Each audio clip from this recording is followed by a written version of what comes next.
হয় তাহার মুখবর্ণ সবুজ হয়ে তন্নিমিত্তই এই ঘরটির সবুজ।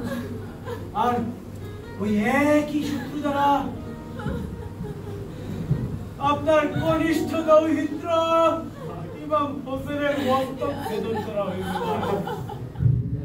আলহামদুলিল্লাহি রাব্বিল আলামিন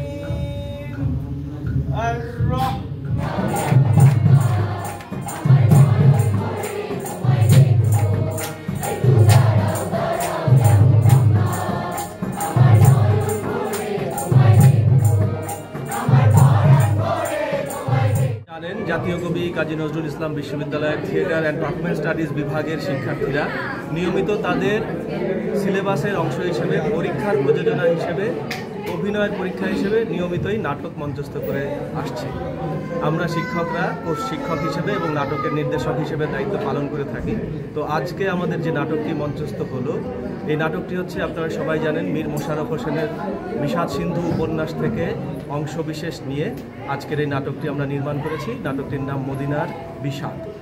আপনারা সবাই জানেন হযরত ইমাম হাসানের যে বিষ পান করিয়ে তাকে যে ষড়যন্ত্র করে হত্যাকাণ্ডের শিকার হতে হয়, সেই হত্যাকাণ্ডের গল্প কাহিনী নিয়ে আমাদের এই নাটকের মূল বিষয়বস্তু।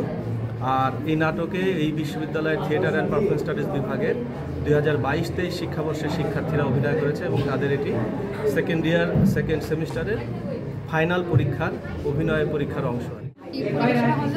আমরা নাটকটি পরিবেশনা করলাম স্নাতক 2022 শিক্ষাবর্ষ থিয়েটার অ্যান্ড পারফরমেন্স স্টাডিজ বিভাগ নজরুল বিশ্ববিদ্যালয়।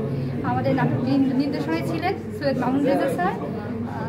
বলার আসলে ভাষা পাচ্ছি না আমি। এখন আমার চরিত্র ছিল আসলে নাটকের জায়দা, আমি ছিলাম হাসানের দ্বিতীয় স্ত্রী।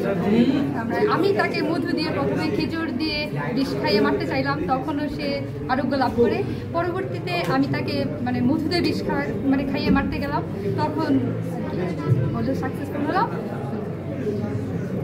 দর্শক হিসাবে আমি বলতে চাই যে আজকে যে নাটকটি দেখলাম মদিনার বিষাদ, মীর মোশাররফ হোসেন রচিত বিষাদ সিন্ধু অবলম্বনে, এখানে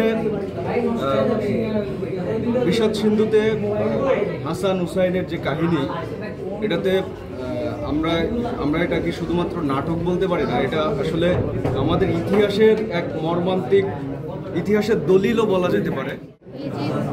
তার ক্ষমতা পাওয়ার জন্য যে আসলে অনেক ষড়যন্ত্র করে হচ্ছে ইমাম হাসানকে মৃত্যুবরণ করিয়েছে। তো এটার সাথে আসলে আমরা এই নাটকের মাধ্যমে আমরা বর্তমানেও যে আসলে অনেক এরকম হচ্ছে ষড়যন্ত্র চলছে ভালো মানুষের বিরুদ্ধে, বা হচ্ছে বিভিন্ন মানুষের ষড়যন্ত্র করে ভালো মানুষদের হচ্ছে